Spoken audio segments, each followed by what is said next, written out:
No, there is a problem with that. If you marry a slave, we have to slave with money. You have to slay. Women should respect their husbands, and men should love their wives. But men also need, want, deserve, require love. Women also need, want, desire, respect. Hello, Table Talkers. Welcome to another episode of Table Talk Ninja. And today it's really special because we are launching a new segment called Street Smart. Oh, Yoruba people say want to cook bread, cook me or benche. I've carried all your stew. Why? And so on this segment, we're going to be talking about lies that we've been told, things that people who are well-meaning people who are close to us, sometimes family, sometimes friends, tell us lies that we assumed were true. And so on today's episode, we'll be unveiling some of these lies and would like to know what you think. And now sometimes it's not just that it's lies we've been told, it's lies that we have believed. We believe these lies. And at a point it becomes harder to tell really step out truth from fiction. I would confess that there's one of these lies that I believe. And she still I will not does. say what it is until the very end. Well, let's start with number one. Number one is that unmarried people are unhappy. You know, people don't really say it that way, but they imply it, right? They imply it by saying, "So when are you going to get married now? So that you know everything will be fine. So you settle so down. You can settle down. What is in the air? Why am I settling down? Why am I unsettled? I don't understand. Why do we all assume? Why do people assume that people who are not married are unhappy? Everybody has their own problems. Or when they say, what about us, your boyfriend? Oh, we're not together. Yeah. God will provide. Another one. Yeah. Sorry. No, but seriously, that we need to consciously walk, especially for young ladies. Don't let people, trap you in that lie of, if you're, everyone thinks I'm unhappy or whatever. No, forget about that. The truth is that marriage will not make you happy. No. You can be happy in marriage, but marriage in itself cannot make you happy. We have been told, especially in Nigerian context where everybody has to go to school. You go to school, and then you make it. And then you go to school again. In fact, I feel like the school never really ends. But is that idea, is an ideology that you need to go to school, as if the moment you're out of school, bam, everything just you're made. That does not happen. Going to school does not guarantee that you're going to make it. It doesn't guarantee success. Anything, if you're not putting the hard work in, if you're not putting that time, the commitment, and some people actually put in the time and commitment and hard work and they still don't make it. That's true. But it is not an automatic license that because I have gone to school, therefore I am going to make. No. Like, don't get us wrong though. Like we're both super educated. We have gone to school and gone to school and then gone to school again. So it's good to go to school, but then we shouldn't, force people. We shouldn't make it. It's not. If it's not you, don't do it. It's enough to have a bachelor's degree, to have a master's. You don't have to get a PhD. It's not by But I think in current times in Nigeria, especially maybe in the last 5-10 years, we have gotten this culture that if you don't go to a university, then your education is somehow subpar. Polytechnics,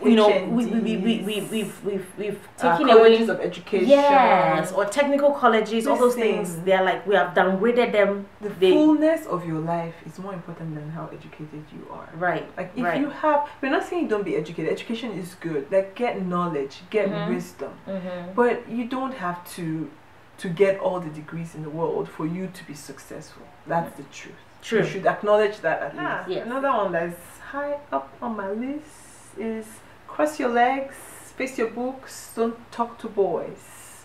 One of the lies we tell our girls. We raise young ladies who are in their 30s and can't talk to the opposite They have sex. no They interaction They don't know how skills to interact. with They don't know sex. how to talk to men.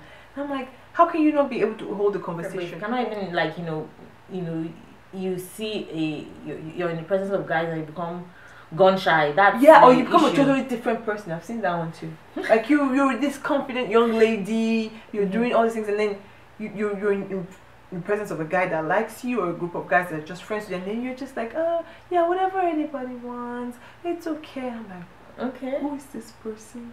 Okay. Well, I kind of feel like there's a difference, because sometimes you're like, oh, there are ladies that know how to.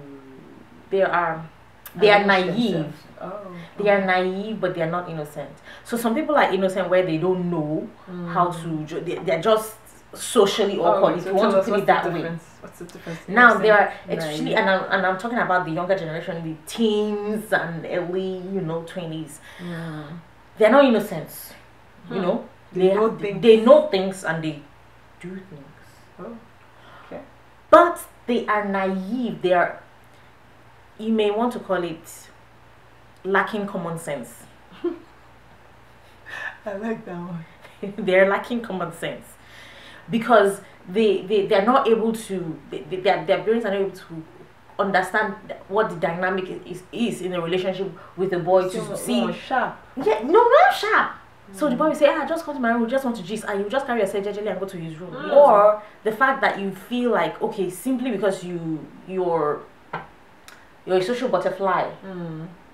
Every boy that romances you, you're smiling and opening, you're lying there to hold you, touch you, everywhere. That's not like what we're talking about. No. Another lie that we're usually told is that all that men need is respect, and all that women need is love. Now I know that the origin and the genesis of this is that is from the Bible, where it says women should love their husbands and women should respect their husbands, and men should love their wives. But men also need, want, deserve, require love. Women also need, want, desire, respect. You can't just disrespect me in front of everybody in the whole public, and then they'll say, oh, don't worry, just get her a gift, or get her money, I'll transfer money to her account. I just show her love, just talk to her, just tell her sweet somethings, and she'll be okay. Uncle, keep it moving. It doesn't work that way. No. It doesn't work that way. No. Every human being deserves respect. Yes. Every human being deserves love. So let's not. It may be in different degrees, but we all need love and respect. It's only it's not. All that a man needs is not respect. If you're just respecting uncle, sir, yes, sir, what has happened to the relationship? He becomes bored. Yeah. Because you're not giving him love, you don't give him respect. At the point, it's like, in fact, that's why some young men, they tell their wives, don't call me daddy this one, or don't you call me sweet names. Why are they asking you to call them sweetie, because they babe? want to feel love. They want to feel loved, they want to feel appreciated, they want to feel seen. They don't want to feel like it's just okay, I'm that old man somewhere, you kneel down, and when you may kneel down, if that's your thing, okay, do it. Okay, but you still have to show love. Right, yeah, that's true. And simply because she's a woman does not mean that she's not deserving of respect. Simply because let's not even go down that path. But love is not all a woman needs. She also needs to know that you respect her. You respect her values. You respect her opinions. Yes. You respect her boundaries. People that matters to her. Yeah, boundaries. Right. There's also this lie that they tell us about how you need to be wise in your marriage. Find some friends telling their married friends, or some parents, some mothers telling their daughters, you need to be wise in your marriage. It's not everything that you tell your husband, so it's not every account that you open that you tell us. What are we carrying about? Kila and Beka Kiri. Why? Then why have you chosen to marry this one person? These things lead into a lot of problems. Yes, so for some people they suck you in. For some people you may do it and there's no repercussions. But there are some people, you don't tell them of hereditary diseases, and later on something happens and you're running from pillar to post, and later on it's once in my family. For how long have you been married? And I did not know. Or the one that there's the child outside somewhere. Or the one that they say, don't tell your wife how much you make. I'm like, are you kidding? Hell. So because that she will not ask for Gucci bag. Then why did you marry a guy? Or you say, don't. If your business is growing, don't let your wife know that you're doing well. I'm like, it's just ridiculous. Doesn't that sound ridiculous? Like if you were attracted to her because of her Gucci bag, you should be able to supply it now. You should be able to tell her that, oh, if you want a Gucci bag, not to come and start hiding that, oh, I don't have money, I don't have money. No, there is a problem with that. If you marry a slave, we have slave money. You have to slay. To slay. You're so hard like that I married her. What are you talking? Another lie that I think we have been told, and I think a lot of mothers also do this as well. A lot of women do this as well. And not just women, but I think men do it, but I think women in greater proportion. Men are just men. That one I don't like. That is a load of just. Amazing. I don't like that one. I don't like. Horse. Don't. That's a load of horse. No, that idea that men cannot be monogamous, or that men cannot take care of the family, or that men cannot take care of children, or that men cannot go. They're just like, men are just men. That's how they behave. That's how God made them. We are such changing men. We do not need to shortchange them. We're generalizing. There are good ones out there. Yes. There are good ones out there. And sometimes you would not know until you give them that capacity to. Yes, and you'd be like, wow, look at how you just. Yes. Blossom. So that idea of men are just men is an excuse that is. If your parents told you that, don't tell your children that. Yes. And let them expect more. There are men with a difference. There are men that are in tune. So with when you're just saying emotions, with reality, with the situation, with their families, exactly. So when you're just saying men are just men, there are men that. Yeah, that's true. And I know that there are some men that because of their faith they would not cheat, but there are men that without their faith they just have integrity. Thank you. That's Where the is word. Your integrity. That's the word. They are men of integrity that do not. You say we're just men. Well, what so kind of when you say it's just men, I think it's a gross generalization. Where it's an insult to the good men. Yes. Yes. And it's an insult to men themselves to say that they can't do better.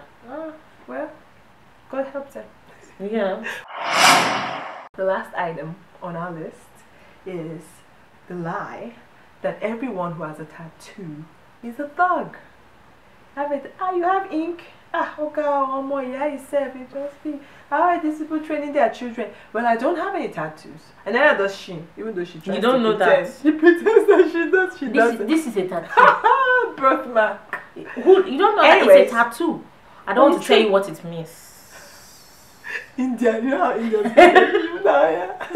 My tattoo artist was under the influence. They put it in the wrong place. I was supposed to go. Anyway, you know well. No, but the truth though is that we can't just generalize and say that everyone who has a tattoo is a thug. I know people who have tattoos and are not thugs. Yeah. Why are you doing your face like that? Why are you doing Okay, so this one is hard for me. I don't believe they are thugs. Okay, I don't believe they are thugs. Okay. I have friends that have tattoos. Okay, I have friends that have tattoos. I don't believe they are thugs. But I'm like, why? Okay, I get that some people, they do it to commemorate certain events or loved ones. Losses. Maybe you've lost a loved one and you just want to carry them on you, or you feel like you carry them with or you just have a very wise saying that you saw when you went to what? Make them your screensaver. I look at your phone more than you look at people. Oh, sorry. I mean, or you can write it on your wall. I guess just to be the devil's advocate a little. I'm like, if you love the saying so much, why do you put it in the back of your neck? You're not seeing it then. But anyway, that's not the point. That's besides the point. They're not dogs. I know that they're not. I know that but in Nigerian context, the moment, especially if they're 50 and above. In fact, let me even go lower. There's some 40s. 45. If they see you, the moment they see that you have a tattoo, it's done. They'll be like Sholorini. They have created. If you're not an artist, then you don't have an excuse. They have created their perception of who you are, and it's locked down. You're irresponsible. You're probably violent. Yes, of course. This kind of person, what good can come out of Bethlehem? you know. So they would have made up their minds about you. So that is one thing I also want to say that we didn't talk about is, you know, this idea of chasing greener pastures. Oh, like if you ever get out of Nigeria and you go to America, you're made. Or you go to Giants. Breathing the abroad air. The air is made of gold, not lie. No, in the abroad there's a tree that people pluck. Just money. pluck it like this. Yes. Like, so the moment $100, you leave the shores of Nigeria, you're made. Oh God. Your lizard will become alligator. A lie. It's a lie. Big bad lie. People are working hard here. There's nothing that does They're not suffering. happen with hard work. That's and even true. that hard work does not guarantee. God has to bless the hustle on a different And you level. can do hard work in Nigeria too, Shay. You can do hard work in Nigeria. Well, I'm just saying that there are a lot of factors that bring a lot of those things in. So simply because you have left the shores of Nigeria does not mean automatically you are made. Yeah. No, it just means automatically you're not in Nigeria. Yeah. People know, but I guess remember what we said in a couple of episodes ago about people being thriving on hope. They're very, people are just hopeful. Hope make it not ashamed. So have hope. They're hopeful that, you know, once I leave Nigeria, don't worry, my situation will be different, my situation will be better. There's nothing wrong with having hope.